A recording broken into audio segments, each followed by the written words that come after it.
Hey, what's up everyone? My name is Aaron Darko, back again with another video with Mr. Dominic Rapson. And we're just going to talk about the movie Gamechangers. And we're going to debunk some myths. And as you can see, just full disclaimer, this is chicken bone broth, so we're not vegan. Just so you know. Cheers. Cheers. Carnivory. But this is going to be a breakdown of the facts for those of you who are not into nutrition like Dominic and I are. And also we're going to debunk a lot of myths. I've got notes here based on the note-taking I did when I watched the movie. And we're just going to have a conversation about the science behind what's really going on and everything else. So first thing is, let's summarize it first. What did you think of the movie? I thought it was a pretty good comedy. I had a laugh throughout the whole time, but I watched it with a group of athletes, and a lot of them had been vegan before. A lot of them were just serious movers, and they know what it's like to recover and how it's to train hard and how it's to fuel that with the right nutrition. They're not carnivore per se. They eat carbs as well, and they eat a whole mixture of foods, but they know the difference when they cut out the meat. So yeah, we all had a really good laugh and just took it for what it was, a comedy. Okay, but for the lay person watching this, because for example, there's a documentary called What the Health, right? Yeah, that was the first one before that, right? That actually I actually considered going vegan when I watched that, and then I actually went vegan for a month because of, largely due to that documentary. So I feel like there's so many people who watch Netflix documentaries and just base their whole nutritional knowledge on these documentaries. Yeah. You probably get this a lot, like through social media, but you get a lot of people that come at you quite arrogantly defending a part of their identity and belief in this movement. And the first thing they do is, you need to watch this documentary, as if you haven't already in this industry looked at that side and examined this work. You wouldn't go on doing your work without looking at every piece. Yep. And that's what we find people are doing nowadays. They're just watching one or two documentaries, and then they're going towards health professionals that have a different opinion and go, but you need to watch this, and you need to see that this is the thing that is everything you need to know. And it's getting pretty irritating now, guys. So I guess we're doing this to try and break through that. Yeah, so the argument essentially is a plant-based diet superior to all other diets? Like, are we supposed to be eating plants? That's pretty much what the movie's trying to put forward, the argument that we should be eating plants. Yeah, and I guess we're here to say that maybe that film is not fueled by the truth. Yeah. So first of all, who funded the film?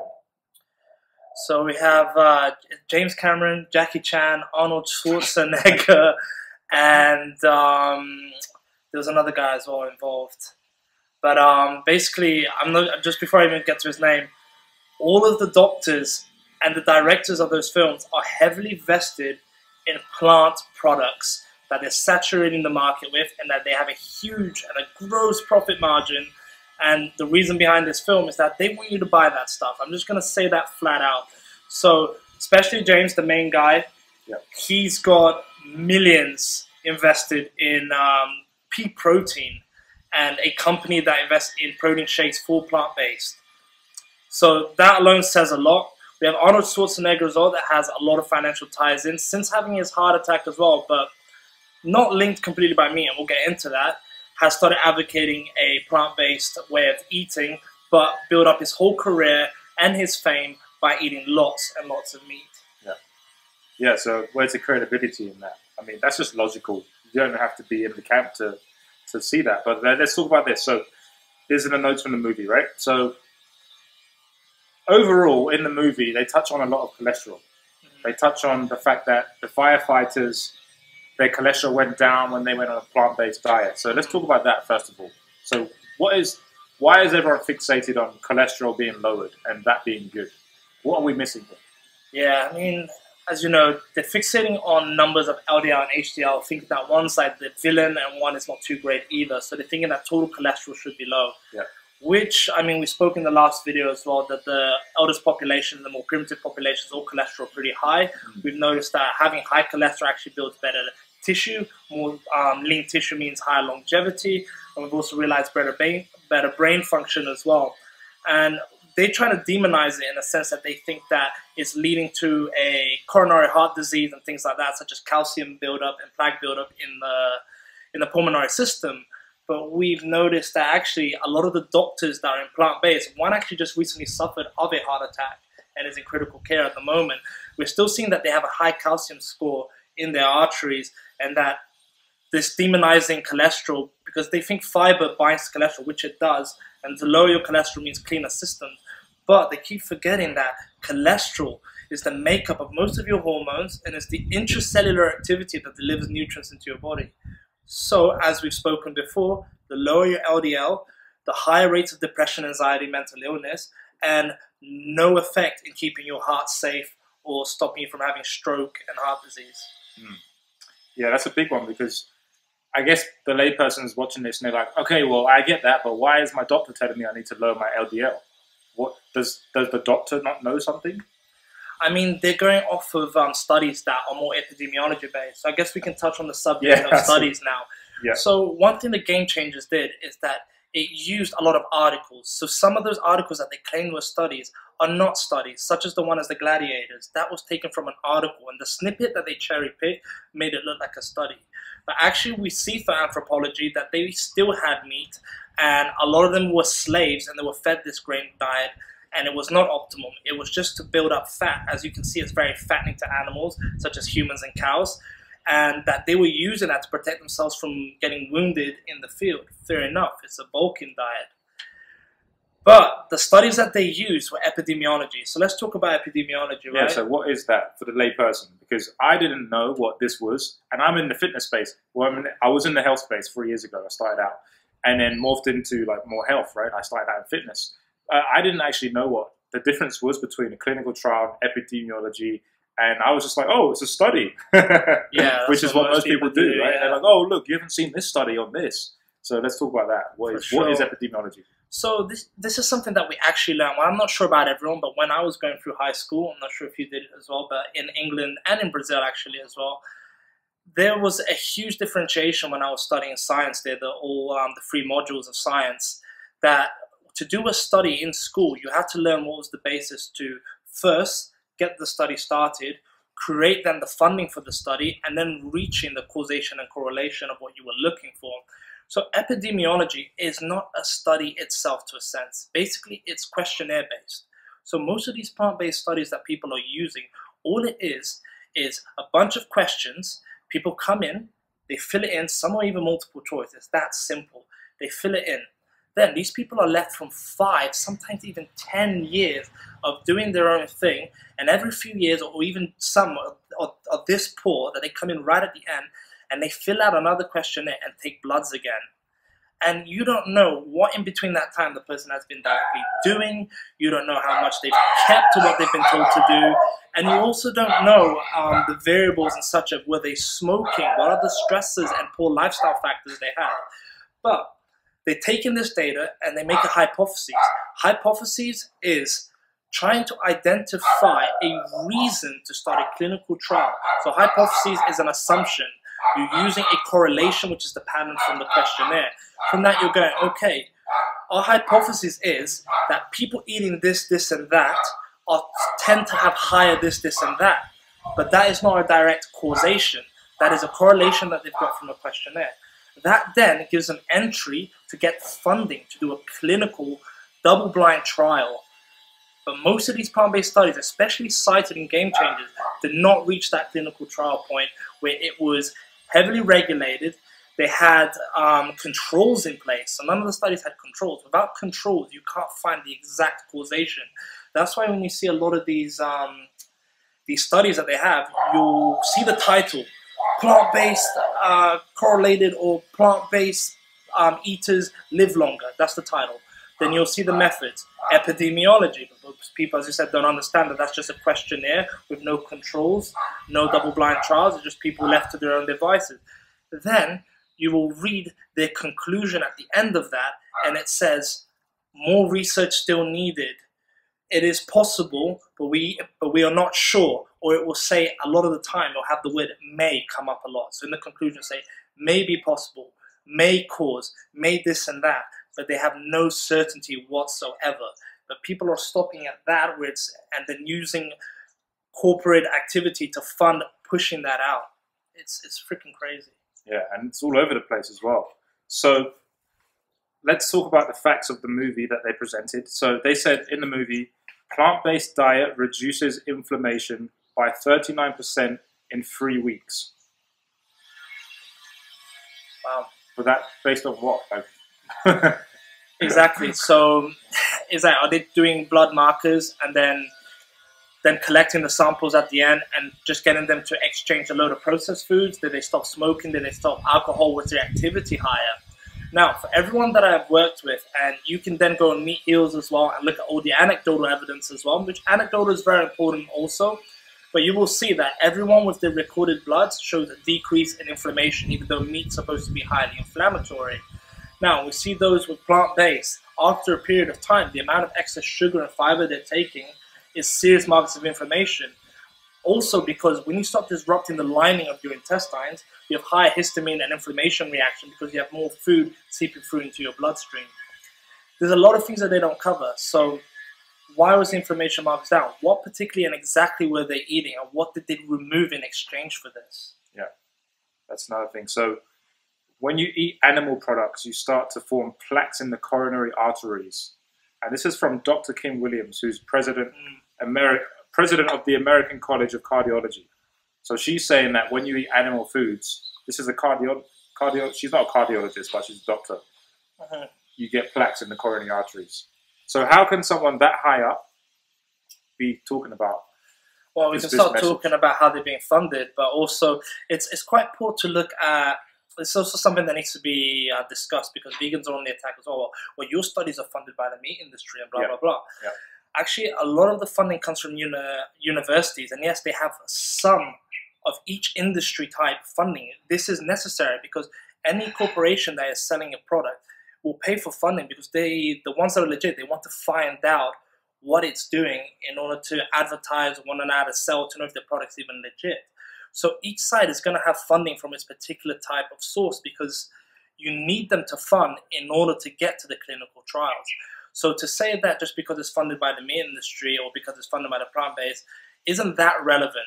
What we need to look at is how it was conducted, as I was saying before. So a lot of these studies these people are using for cardiovascular health is epidemiology based still, unfortunately.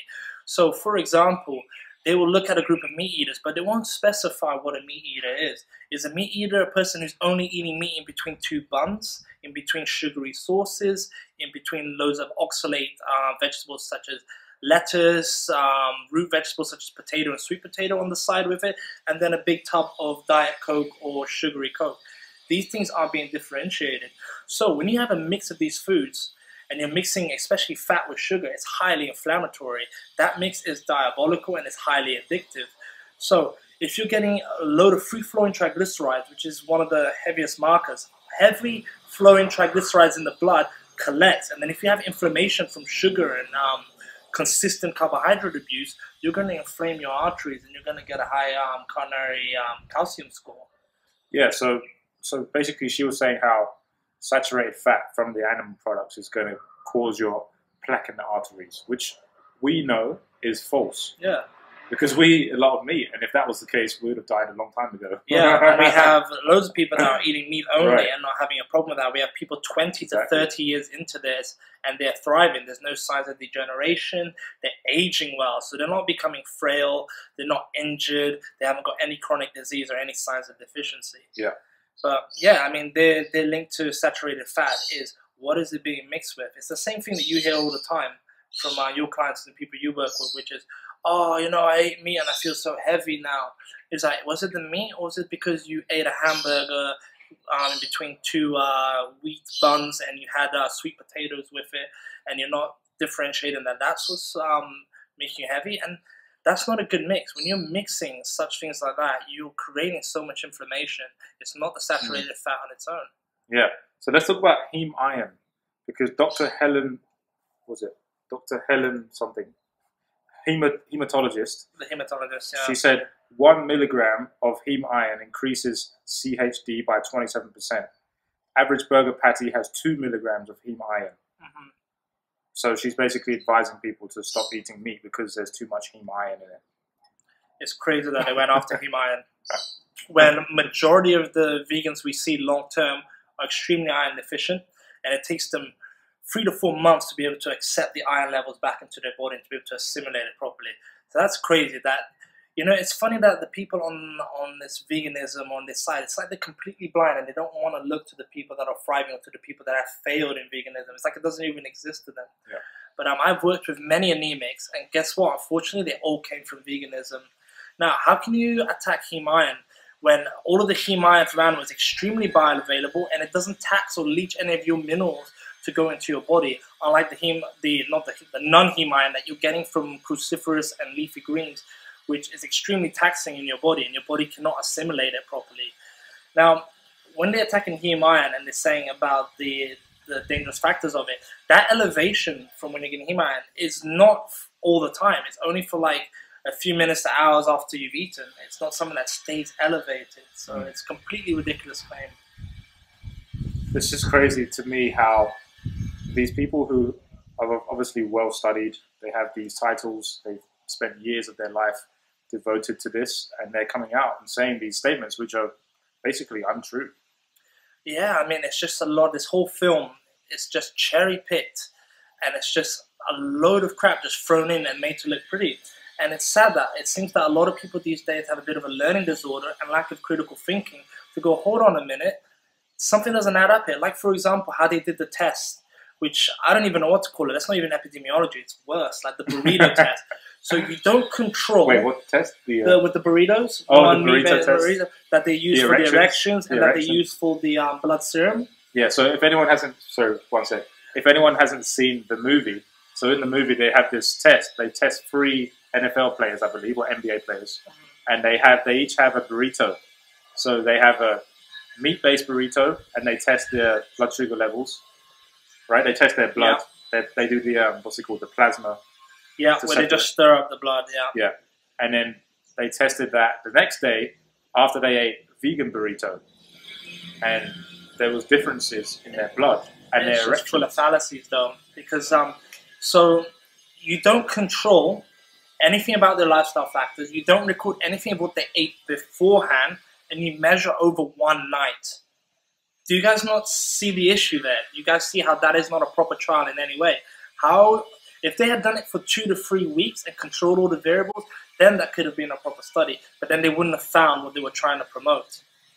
It's crazy that you need to pick these things apart. Yeah, so why then was their blood thinner after they ate the vegan burrito compared with the meat? That's a funny thing, because there actually was no difference apart from the clarity. So... But that's what they're referring to. Right? That's what they're referring to, but also the level. If you look at the levels of the cholesterol in their blood, both were still the exact same measurement. One wasn't less or anything like that. But because it is known that poly and monounsaturated fats behave differently and bind differently. So by having that, all you've done is changed it slightly in color. But the amount of cholesterol, and also this is the funny thing as well, they don't mention at all throughout that whole time what it actually means. So by clearing his cholesterol like this and it looking slightly clearer, but still the same volume, what has that done in effect to positive health? There was no mention of that whatsoever. They completely skipped and were just like, look everyone, just throwing in your face, this one looks clearer and this one looks darker. But what is the difference from the darker and what is the difference from the clearer? There's literally no difference. Yeah. Okay?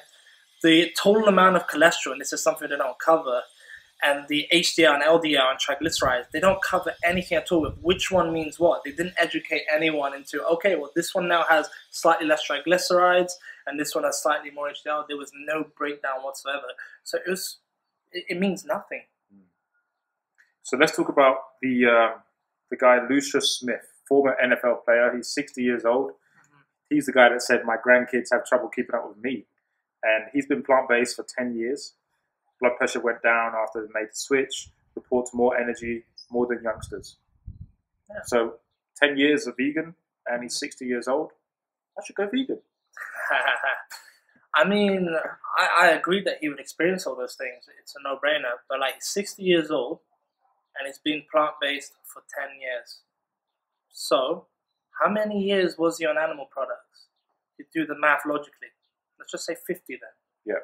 And why is that important to know that? Because the amount you can last as a vegan and what we've seen consistently and they should do studies on this clinically, is that the amount of animal tissue that you've eaten that has gone into yours and filled up your bone marrow determines how much you're going to last. Also, if you're training consistently hard and you have good muscle tissue, which is a direct correlation, and we know as causation to longevity, means you're going to feel well and last longer. And then obviously, if you've been eating a mix, like an omnivore diet with processed crap and meat, when you cut out all of that crap, you're going to feel lighter, better, and you're going to tax your body less. But let's give him another 10 years and see if any digestive or chronic immune issues start to appear, especially at his age. But people don't talk about this either. People don't go, well, what did he do the 50 years before? Like Nemo Delgado, how much whey protein and dairy and eggs was he intaking before going fully vegan? That was my next point. I was going to bring up Nemo Delgado, who I didn't bump into him, but I walked past him when he was in Bali once at a waterfall. Oh, yeah, I was going to say hello, but I don't know, something inside me I didn't want to say hello. Fraud! Let's talk about him, because he's portrayed as, he's quite a muscly vegan athlete, like way bigger than, I'd say, me and you. Yeah, definitely bigger but, than us. The bodybuilder. Let's talk about him. Yeah, like he's a bodybuilder, and he's one of the pin-up childs for veganism, and, people say you can't build muscle on a vegan diet, and they use him and the other guy, Misha, as examples of that. Yeah.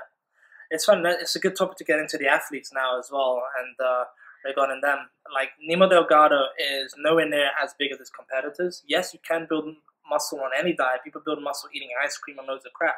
Does it mean the quality of your tissues and your internal organs are going to be good? There's loads of studies that show that sugar is a high inflammatory and that it's not going to age you well. But yeah, you can build. But if you look at his competitors that eat meat as well and are supposedly natural, or like him, natural, they're way bigger than him. He's not competing anymore, and he can't stand up on a lineup at the moment and win. There's no way. Last time, I'm not even sure if he won last time, but it was so long ago that he competed. He's nowhere near up to par with a professional standing up on stage at the moment. Then we look at the strongman as well. I forgot his name. Yeah, I forgot his name too. Have you got it written down? The vegan strongman. No, I didn't. I just wrote down Misha and NFL players. But yeah, his records have been completely smashed, and his current numbers as well don't even qualify him for the strongman circuit. Yeah, he's a very average athlete. He's very average athlete in it, and also like compared to the other athletes as well, his size and his bulk as well, it's not as healthy or as strong. And no one's talking about the S word as well. Yeah, steroids. Which, but we don't really have. I don't like to run on that, but there's a lot of that. And actually, one of the other athletes that they were going to use and they took out in the UFC came up positive for steroids.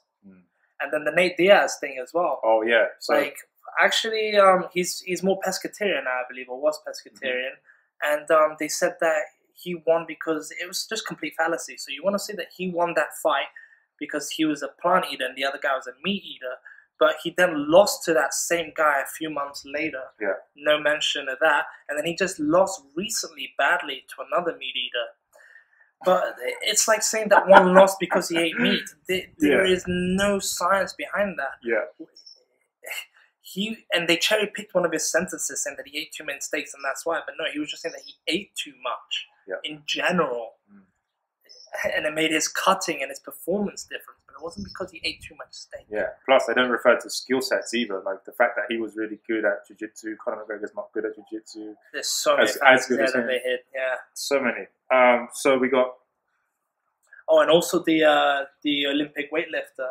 Oh. Who also hasn't won any medals. It came, I think, 6th or 7th. And was eating meat before at his peak. And all of these guys now that have turned plant-based and are saying they're performing better, they're actually continually degenerating and not doing as well in their sports. There's also the runner and jumper, I forgot his name. Carl Lewis? Carl Lewis, yes, who changed for vegan. And within the honeymoon period of vegan, he did well, and then there was a sharp decline of about 2 years, and now he's not placing anywhere near as his meaty competitors. Yeah. But nobody talks about that anymore. Yeah, and it's just weird because they use these people as examples, but for every one of those people, there's like 100 people who eat meat who are winning medals. And these guys aren't even strictly on meat. Imagine if they cut out a lot of the processed food.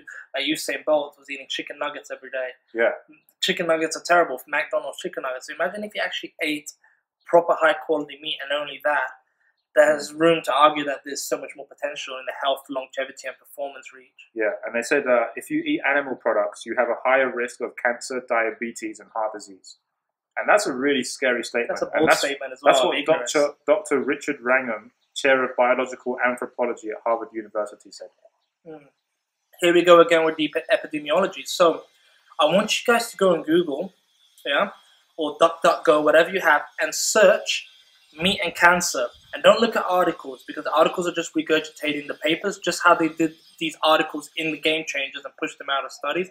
Go and look at the studies on PubMed or NCBI, one of those other sites, and you will find the same thing. All of the studies that say meat may cause cancer, or meat can cause cancer, or tie between meat and cancer, go down, look at the controls, and then go down further, read the hypotheses, and then read their epidemiological conclusion. And in each conclusion it says, further research needed, only a correlation but no causation. There is not one study out there that actually proves meat is cancerous. And then there are actually clinical trials done on animals, lab rats, and still no causation. No causation whatsoever, no conclusion that meat has ever caused or can cause cancer. That's even meats with nitrates as well. Processed meat. Like bacon. Like bacon. Is bacon bad? Is bacon bad? In fact, that same study that was looking to see if bacon was harmful and the nitrates in bacon found that the nitrates in bacon are far less destructive than the nitrates in vegetables, and the rats that were fed a bacon-only diet lived longer. But we're not rats. But we're not rats. Life might be easier if we were just rats. Eating bacon. Okay, so we go to Dr. Christina Warriner, archaeological geneticist. Geneticist, Yeah. Our teeth are proof they are meant to eat plants. Like, our teeth are proof. Like, look at our teeth. Yeah. They're proof that we're meant to eat plants. Yeah, I mean, this was so funny because somebody broke this down really well. So that those same anthropologists, where they got their bones from and where they were doing the scores, a few sites over, they were finding that they're all meat eaters. And their analysis actually showed higher deposits from meat in their bones. But the funny thing is, even with anthropology, most professional anthropologists will tell you that it's so hard to precisely date human bones and where they're from and what they were actually doing. It's so difficult. But by researching the deposits in their bones, and you can look this up yourself, they all found those primitive bones, the same ones that they're citing, all were eating meat. So you're saying they were hiding the truth? Yes. Not hiding, manipulating and cherry picking in order to present what they wanted to show as truth. But as an anthropologist, why would one do that? My only question is how much were they being paid to be a part of that? That's a good question to ponder. So, B12, let's talk about that. Yeah. In the movie, they portrayed B12 as not being produced by animals. Mm-hmm. The best way to get it is to take a supplement, and that's it. Like, you're not actually getting your B12 from animals because they can't produce it, apparently. Yeah, that's funny. So the whole notion that B12 is from the soil, but actually no, the animals eat the living tissue of the soil and then convert the B12, and then we put it in our bodies, and our bacteria formulates the B12 into energy-producing nutrients. So it's just another fallacy as well, just another whole thing, because a lot of the doctors in the Gamechangers, they have their own plant-based books and supplements in the B12 game, and a lot of their plant-based books are all about selling you B12 as well. So they have a reason to try and get behind that. So let's talk about MD Aaron Spitz, urological surgery. He had the NFL players, I believe, strap some device to their penis over the course of a few nights to measure their... Just 2 nights.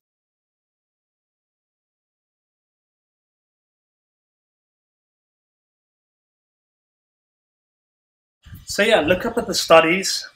You can find them all on Google. We shouldn't have to babysit you guys into finding all of these things, although you're going to put up some links as well. Yep. But a lot of this, look for the keywords in what we're saying, and you will find a lot of the truth out there. It's so easy to find. It's why it's sad that from a documentary, people aren't looking further into what they did and what they're actually stating. And I Googled all of the studies that they showed, and I read and I saw it was all epidemiology, and I saw that a lot were articles, not even official studies. And it's freaking crazy.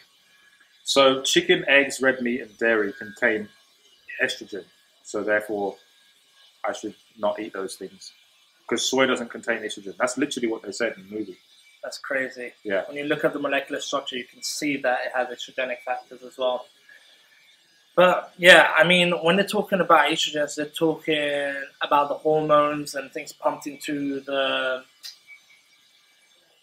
factory industry of cattle farming and such. But even so, I mean, this is a study that you can look up as well, but it took 27 250-gram steaks in one day to get any residue into a human body. And I think anyone can eat that much. The estrogen. Yeah, to get any estrogen or hormones. Pharmaceutical leaching into your body. Right. Yeah, because that's what people are worried about. They're saying, oh, well, you know, if I eat meat, I'm going to get all the hormones. Not at all. Not at all, guys. You'd have to eat so much, and you physically couldn't do that in order for any of that to pass on. Yeah.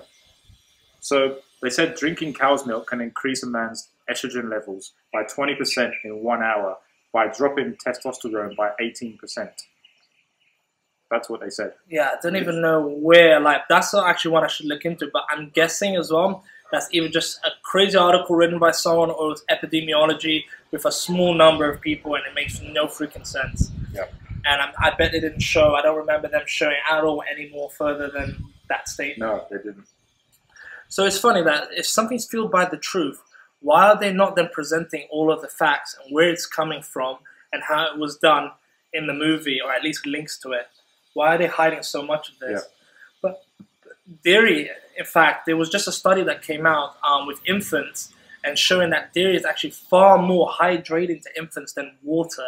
And the growth-like factors and the hormone-producing factors of dairy are all positive in the growth of good tissue and brain development. So go and look that one up as well. Yeah, and so referring to the NFL players that were shown in the movie, they reported feeling stronger. You know, they feel more energized on a vegan diet. So one would look at that and be like, oh, damn, like those guys, they got a lot of muscle. They're high-performing athletes. Maybe I should go vegan. And that's actually what's happening more and more is, you know, Tennessee Titans, 13 of them went vegan. And then that season, they had their best season. So maybe it was because 13 of the players were on a vegan diet. Yeah. As I said, like, is there a change and improvement when the body's cleaner from processed foods and stuff, regardless if it's vegan or meat-based? Yeah, definitely. So if they stop the hindering of their hormone production and they drop the inflammation markers down and they're more clear-headed, you'll probably see a bit of improvement there. Yeah. How long that lasts, that's a whole other subject that they don't want to take into account or that they don't talk about. But the NBA and the NFL players that they've been stated a lot of over the last seasons have all been injured and are still not recovering. Yeah. What a waste of talent. Well, that's the thing. So the injury thing. So the guy, I forgot his name. I should have wrote it down, but the guy that started the movie. The main guy, yeah. The main guy. Narrates it, yeah. I forgot his name. But he's from England, where we're from. This is the funny thing. It's the amount of hours he said he studied. There's no way. I don't know anybody that over that period of time would apply 6 to 8 hours of studying a day over that time. So that's complete crap as well. I mean, I come from studying background. I've been studying many courses. I've been studying for 7 years. And there's no way I would do 8 hours a day over the period of time he stated. That's absolute crap. And if he had actually done that much studying, he would have reached all the papers on the other side of the arguments as well. But he healed his 2 knee injuries. So, I mean... Which is funny, right? That whole time, they said he healed his 2 knee injuries because of the plant-based diet, right? Yeah. Where was the mention of what physio was he doing? Who was he working with? What holistic protocols was he doing? What was his rest like? What was the development and the strength training behind? There was no mention of that. Yeah. These are huge factors. You can't just be a plant-based diet alone. Yeah. So, guys, do you 100%. see the cherry picking here? Not one mention, not even of the team behind him that were doing his physio. Yeah, so now physio is probably one of the biggest factors in recovering and using your joints again properly. So now we're moving on to Zimbabwe right now. We're going to Damian Manda. He said the easiest way to protect other animals is to not put them in your mouth. What does a gorilla eat? He said the meat industry has taken land away. That's what he said. Yeah. Even though they're funny because they said they were talking about the corporate industry of factory farming, and then they skipped right to that where it was all about poaching and nothing to do with agriculture. Yeah. It was all to do with poaching. Yes. And the poaching has nothing to do with the meat. They're not after the meat. They're after the horns, and they're trying to make money. I wonder why these people in third world countries are so desperate for money, because there's a greed around food and money because of these corporate activities. Not that they don't allow people to have their own land and make their own food, so they have to poach. Not defending them in any way, I still think it's terrible. But yeah, agriculture, what a crazy one that these guys have gone on as well. They didn't cover that much about it in this one. Well, they did say something crazy. They said 3/4 of all agricultural land in the world is used for livestock production. But they didn't cite a study for that. Yeah, this is more figures they're pulling out their ass, because 70% of the world's land is actually better suited to ruminant farming. What ruminants is cows, sheep, and goat, right? Yeah, or any animal, even if it's wild as well, that ferments like deer, cellulose, grass. Yeah, any of those animals. There's far more land to farm these animals, fitting within ecosystems and creating biodiversity, than there is land for monocropping. Yet majority of our land is actually being used for monocropping. So let's talk about that. What is monocropping for those that don't understand?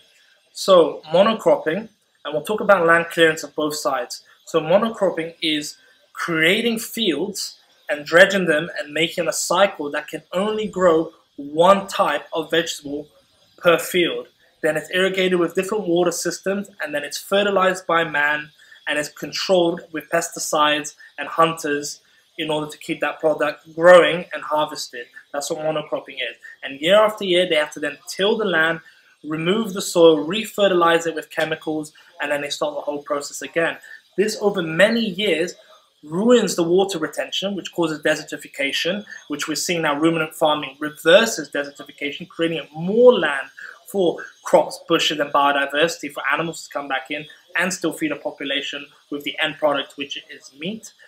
But yeah, so when you're doing this, you're destroying the 3 inches of topsoil. This can only last, and it's already been predicted that we'll be out of fertile land in the main areas of farming by 2050. Yep.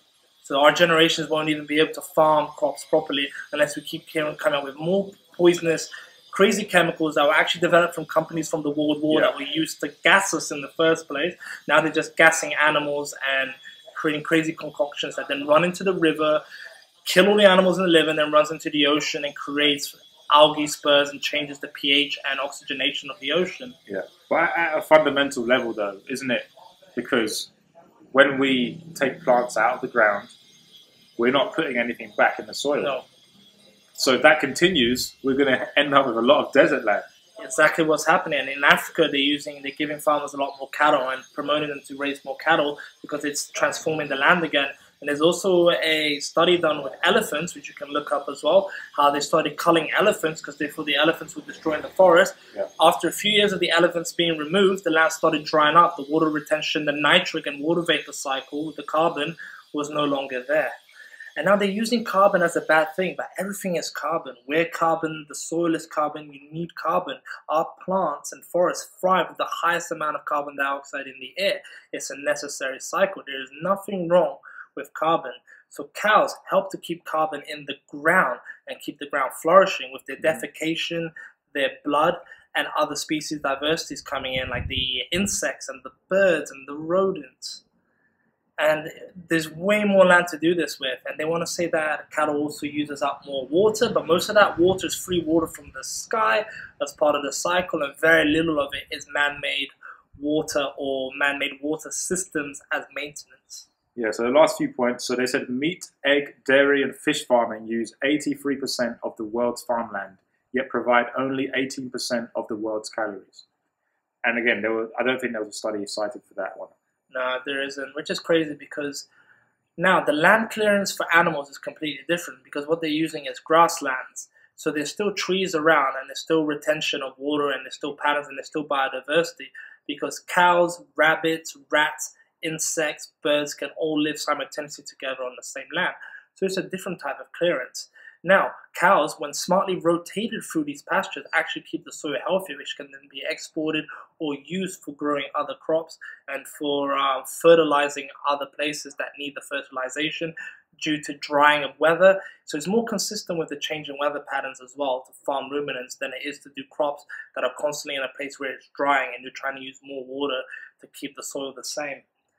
Now, the other thing as well to do with that study as well of taking up land, it's crazy that all of the crops that we eat today, we are 80% the consumers of those crops.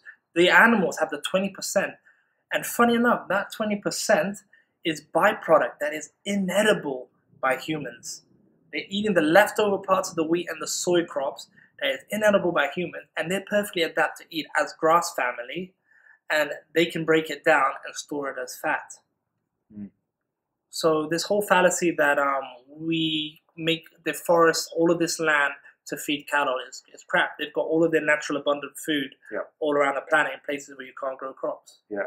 So a big argument, and one that's shown in the movie, is the animal feed argument. So growing animal feed requires vast amounts of land, making it one of the leading drivers of deforestation. And I mean, there's millions of people that believe that. There's millions. Without doing the research. Even though, they don't go into their plant-based supermarkets or their normal supermarkets and read how many of those ingredients are products from that land clearance. So if you look at the amount of wheat, the amount of soy, the amount of vegetables, and I mean, not exactly the vegetables, but the components derived that they then use in laboratories and that they use to help have a longer shelf life, to help stabilize. It's absurd. So majority of what you're eating is completely made for human consumption, not for animals. They're just having the waste product. And you can look up on, I forgot the name, we'll put the link at the bottom, but there's a farmer who made a great video, and he said, here's one of the products of wheat, and here's one of the products of soy. This is the byproduct after the humans have taken what they can consume. This is what left over to feed the cows. And he tried to make a smoothie out of it or just eat it, and it was just disgusting. Nobody would eat it. It's not edible, and you'd make yourself really sick trying to eat that byproduct. Yeah. And the last point I got here from my notes is one hamburger is 2,400 liters of embedded water from Tim Lang. Yeah. Where is that from? That's absurd. That's absurd. Yeah, even factory farmed animals don't take that much. Yeah. Just where does that even come from? Yeah, but then this is the thing they don't address though. They want to use they want to use these numbers, whatever numbers they're using, but they don't go, okay, so this much for using to make a hamburger.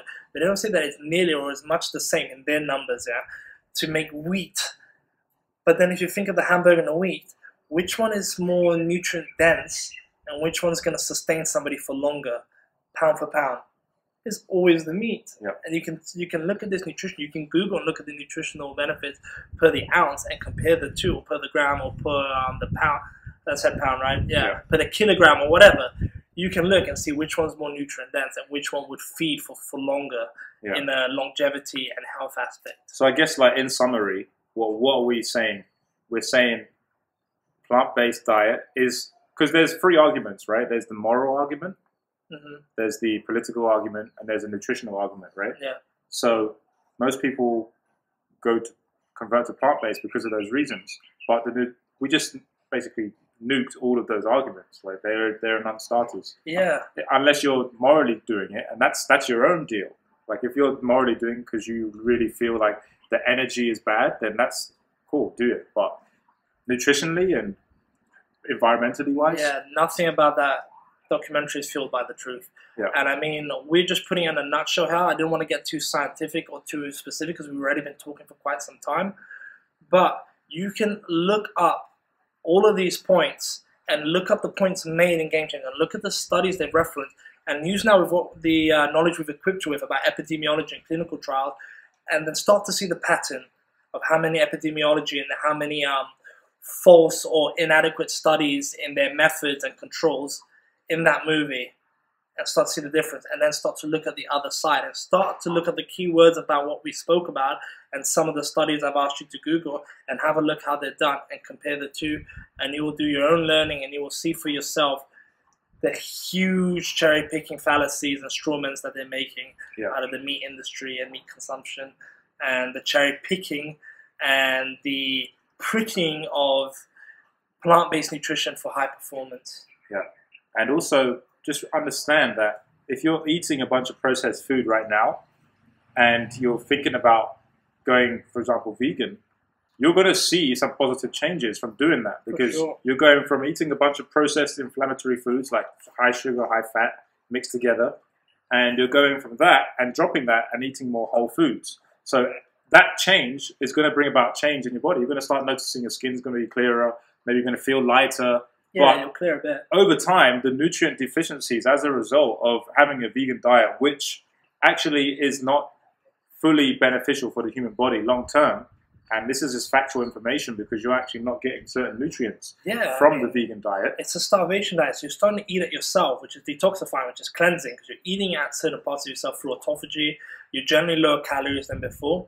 But then you find a lot of the guys that kind of maintain, they have to eat so much, and then eventually that benefit goes out the window because then they start to deteriorate their intestinal system. Yeah, and also there was no mention about insulin in this movie. One of the things that people do when they cut out meat and seafood is they go, obviously, eat more vegetables, but they also eat a lot more carbs, right? So they're actually elevating their insulin levels by doing that. So they're eating less of the sugary processed stuff, but they're eating a lot of the slow-release carbohydrates. And that's the same thing that brings me back to the point of the blood test that they did with the serum.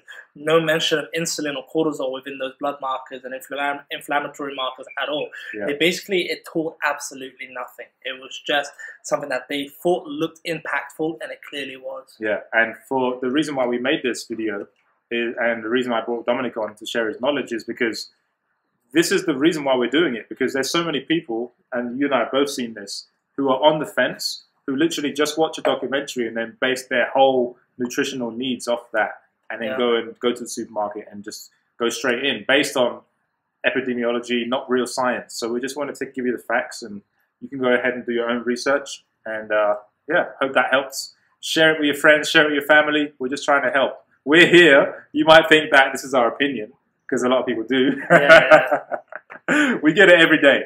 But we're just trying to share optimal health with you guys. The perspective with it as well. Exactly. And I mean, we're not the only ones. There's loads out there, like respected doctors, respected nutritionists, respected coaches that have also done similar videos as well, because this is one of the heaviest topics at the moment. So go follow them, and you'll see how a lot of what we're saying is all correlating with each other, and that we're all pretty fed up and frustrated that the main question we're getting is not what can I do to change my health, but what did you think about Gamechangers is all we're getting asked about now. And I mean, there's so many articles there that will break it down even further, that will actually cite their studies that you can click on and have a look as well. But just really be more conscious and critical about the information you're receiving. Don't just take it in, but well, I think it makes sense. Think about all of the variables and try to understand the deeper root before you make a conscious decision on your health. Yeah, absolutely. And even with what we're saying. Yes, exactly. Go do your research. That's all we're saying. And with that, you can check us out below. We'll post the Instagram handles and everything. And talk to you guys soon.